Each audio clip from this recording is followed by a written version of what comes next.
Hey Ghouls, welcome to Spooky Fox Horror. So this video is going to be in two parts. The first part is going to be an introduction to myself and what you can expect from this channel, and the second part is going to be a Q&A of me answering questions that were sent to me by my Instagram followers. My Instagram is at Spooky Fox Horror, so give it a follow and you can send me some questions in the future.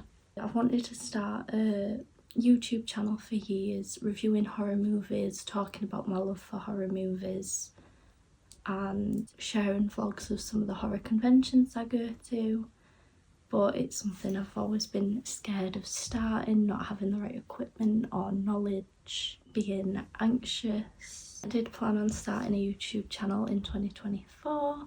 I was pregnant at the time and I was quite poorly in the last few months of pregnancy. And then life with the newborn was crazy busy, so it just got put at the bottom of my priority list. But I'm very excited to be starting this channel in 2025. I'm currently really nervous because this is my first time really talking in front of a camera, and I'm living at essentially my father-in-law's house. I don't have the filming setup that I would have liked. At my house I used to have a cosy horror corner, but this is my setup for now. This is our room at the in-laws house. I've got some of my pop figures up there, and I've got cute horror bedding. On this channel I'll be posting horror movie reviews, vlogs of horror conventions, horror merch and collectibles, and basically whatever I fancy filming and posting, to be honest. A little bit about my history with my love of horror. I've loved horror movies since I was like 6 years old. I started off on some of the classics, or I would count them as classics, like Stephen King's It, Child's Play, Christine, Children of the Corn, a lot of the original Stephen King movies. And my dad was a horror movie fan. He had quite a lot of horror videos and DVDs and stuff, and I would ask him all the time, like, can I watch this, can I watch that? And his response would be, okay, we'll put it on, and then if you get scared I'll turn it off. But I never got scared, so I watched a lot of horror movies. Phantasm as well was one of the first horror movies I watched. And then Horror Anywhere from some of the older movies I watched. And then I watched Rob Zombie's House of 1000 Corpses when I was like 6 years old, and it completely blew my mind. It's been my favourite horror movie ever since, and I don't think anything will ever take its place as my favourite horror movie. Yeah, I've been a fan of horror movies since I was like 6 years old. I've been to For the Love of Horror, which is a UK-based horror convention in Manchester. It's run by Monopoly Events and it's amazing. You should definitely go if you get the opportunity. I have been every year since 2021, I believe. I've met some really cool guests at that convention, including Matthew Lillard, Skeet Ulrich, Zach Galligan and Bill Moseley, who I met a couple of months ago, and he was amazing. It was one of the greatest moments of my life. My two highlights of 2024, honestly, having my baby girl and meeting Bill Moseley. Like, not much is ever gonna top those. I am a fan of the slasher genre, and I love 80s movies, especially 80s slashers. But there's so many horror movies I like in all different genres.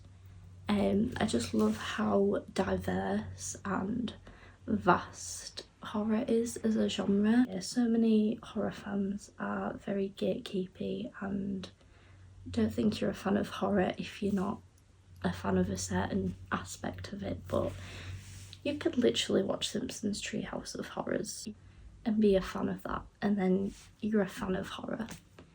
But I'm rambling a little bit. I'm sorry this video is so all over the place. It's gonna take me forever to edit it. It is just because I'm nervous, but I will hopefully get better the more I am in front of a camera. I have so many cool ideas for this channel, and yeah, thank you to everyone for watching so far. My Q&A will be coming up. Hey Ghouls, welcome to part 2 of my introductory YouTube video. So congratulations to anyone who made it through the first segment of this video, the introductory part. I was really anxious and I was talking quite quietly because my father-in-law was hoovering just outside of the room, and I was really nervous of him hearing me and thinking that I sound really daft. So this segment of the video is going to be a Q&A. I am actually filming this on a different day, so my outfit has changed.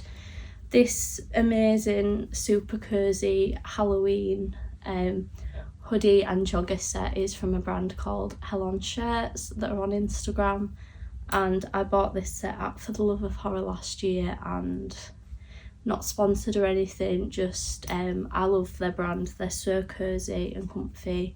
I'm wearing this because as soon as I've done finishing this video, we're gonna go for a nice afternoon walk. Again, my lighting's slightly different because it is much later in the day than when I filmed the first half of this video. I'm really sorry if my ring light is reflecting off any of my pops.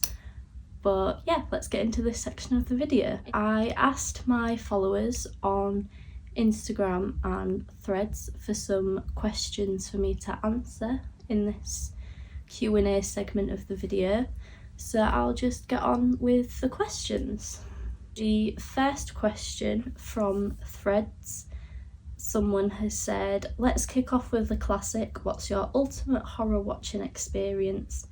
Empty cinema, full house, home on the sofa, laptop in a dark room, friends or solo, snacks or max concentration.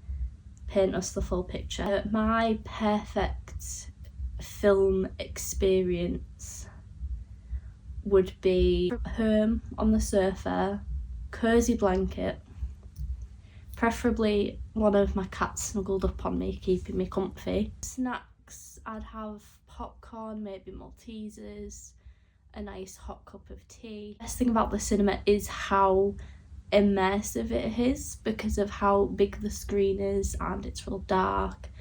But I am like a homebody kind of gal. I like blankets, scented candles, warm cups of tea on the sofa, feet up on the sofa, like, yeah, my perfect film viewing experience would be snuggled up on the sofa at home. I can pause anytime I want to go for a wee. That's top tier to me.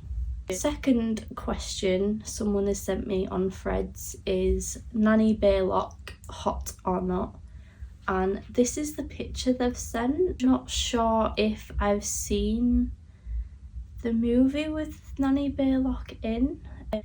She looks really familiar, but the name's drawing a blank for me, to be honest. Maybe that's really bad. Not somebody I recognise, but from this picture, not hot.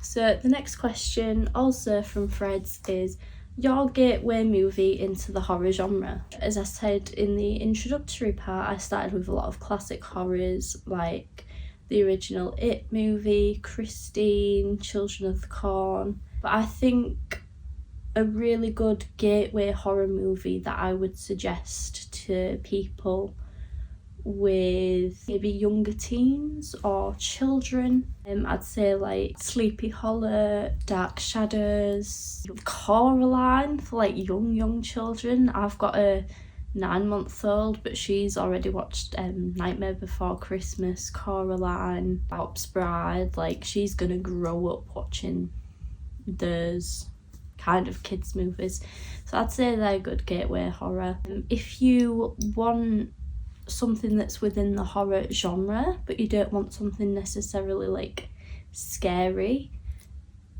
both the original like Eddie Murphy Haunted Mansion and the Haunted Mansion that came out a couple of years ago, they're both really good. I would say to transition within the horror genre, but they're not, I mean I can't say they're not scary because there will be some people and some children that are scared of them, but I think they're a really good gateway into horror. The next question from Threads is, How does the Evil Dead franchise not have one bad film? So I've not seen every single Evil Dead franchise movie. I've not seen the, was it a 2009 remake, or whichever one came out, maybe it was 2011, I'm not sure. Whichever one came out before Evil Dead Rise, I've not seen that one. I've heard things about it, I'd like to watch it one day, but I've not seen that. So I've not seen every single movie in the Evil Dead franchise. However, the premise of the Book of the Dead and the Deadites and the design of the Deadites is so good and original, and I think that's why, even though they'll release some that are a bit divisive among fans, people are always gonna love it. Overall, like, there will always be a lot of people that are into each of the Evil Dead franchise movies because they just look so good. And yeah, I believe there's a new one releasing soon, or they've just released the script's been put together or something. But yeah, I'm really excited to see what is next for the Evil Dead franchise. Next question, also from Freds, is if you could star in any slasher, which would it be and why? Scream. Absolutely. I don't know what I would want my storyline to be, but I know that I would like to be a victim of Ghostface. I can say that wholeheartedly. I don't care about my storyline, I don't care if I'm a likeable or unlikable character. I just want Ghostface to chase me around a little bit and then end me. Question also on Freds is, what's your favourite giallo? I think it's pronounced giallo.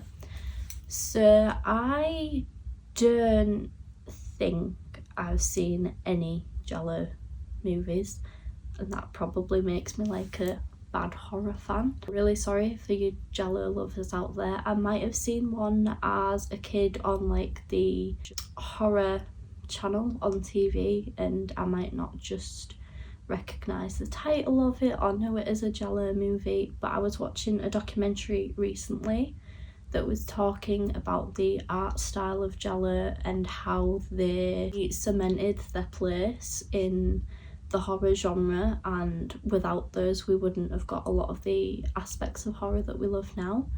So I am making it one of my goals of 2025 to actually delve into the giallo genre, subgenre, and watch some giallo movies, so then I'll be able to, hopefully by the end of the year, have an answer for this person on what my favourite giallo movie is.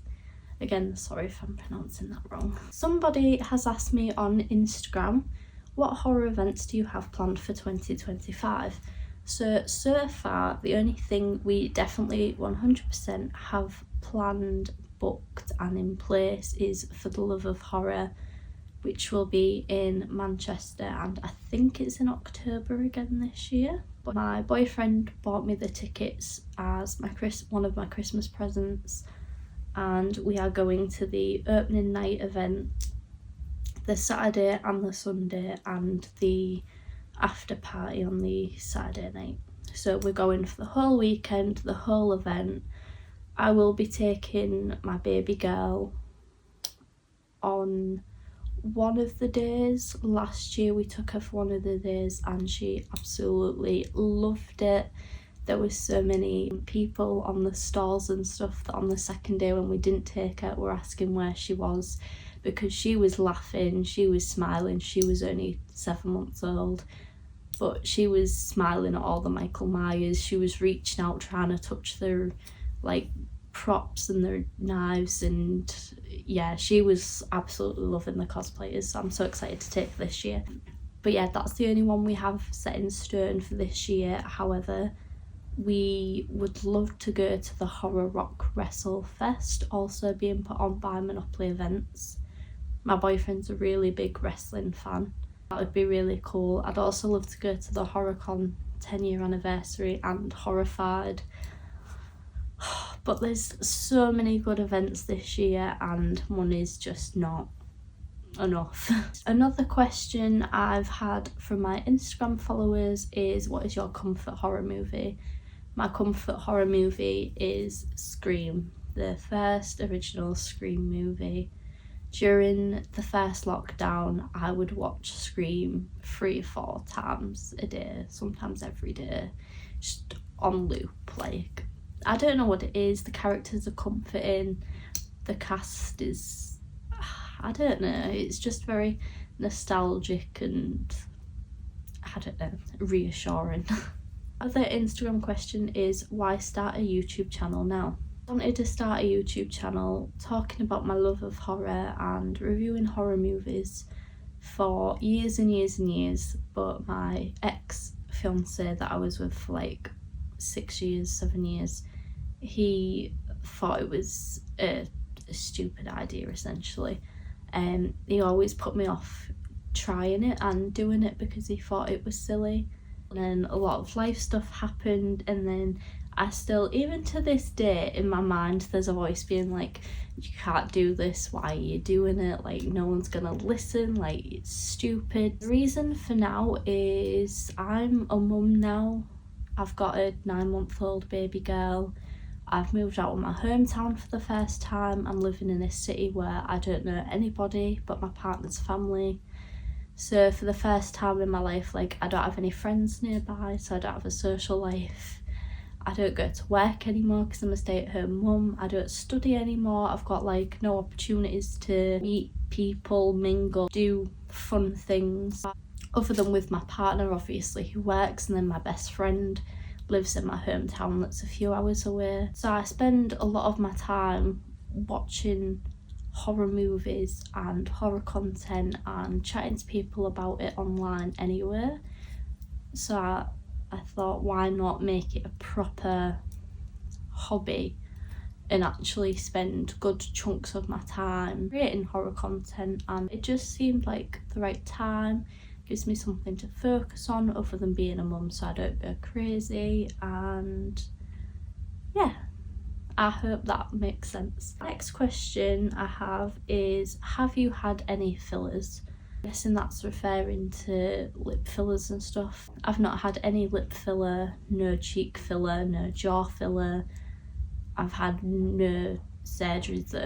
The only surgery or procedure I've ever had in my life was my C-section when my baby girl was born, and that's the only one I plan on having. Not against people that have fillers or anything like that. I've just not had them personally because they're very expensive. Any sort of cosmetic procedure is expensive, and also I love getting tattooed. I really do. I love getting tattooed. I hate getting pierced. I've had so many piercings and it bloody hurts. The thought of having needles put in my face and my lips is just an absolute no from me. So if I had loads of money and wasn't scared of needles in my face, then I would probably have everything done. I'd like to go get turkey teeth. I'd like jaw filler, but there we go, I've got a natural round face. Final question I've got on Instagram is favourite TV shows. My favourite TV shows of all time, in no particular order, is The X-Files, Stranger Things, Buffy the Vampire Slayer, and a new addition. So those three have been my top 3 TV shows for years, but a new addition, something I watched for the first time in 2024, and it just absolutely took over my whole being and existence, and I think about it every single day, is Twin Peaks. I will at some point do an entire video just rambling about Twin Peaks and my love for Twin Peaks and how crazy it is. If you've never watched Twin Peaks, please absolutely go watch it. I got to the end of the first season and every single episode I kept saying to my partner, like, I don't know whether I like this or not. Like, I'm in 2 minds, I don't know if I like it or not. And I kept going and I kept going, and then it got to the end of season 2 at the finale, and that episode is the wildest episode of TV I had ever seen until season 3 of Twin Peaks. I think season 3 episode 8 is even wilder. I would absolutely recommend Twin Peaks to anybody, and without Twin Peaks we wouldn't have X-Files and Lost and a lot of other iconic TV shows. So sorry about my little ramble. I'm gonna stop with the questions there for now, but thank you so much for watching and getting through this video. I'm sorry if it's really rambly and rubbish. I'm sure over time, the more practice I get, the more confident I get, better at editing and inserting stuff. The content will get better over time. But thank you so much for bearing with me. Please like this video and subscribe. Follow my social medias. I'm on Instagram, TikTok, Threads, Blue Sky, all at Spooky Fox Horror. So thank you so much for watching, and I hope you have an amazing start to 2025.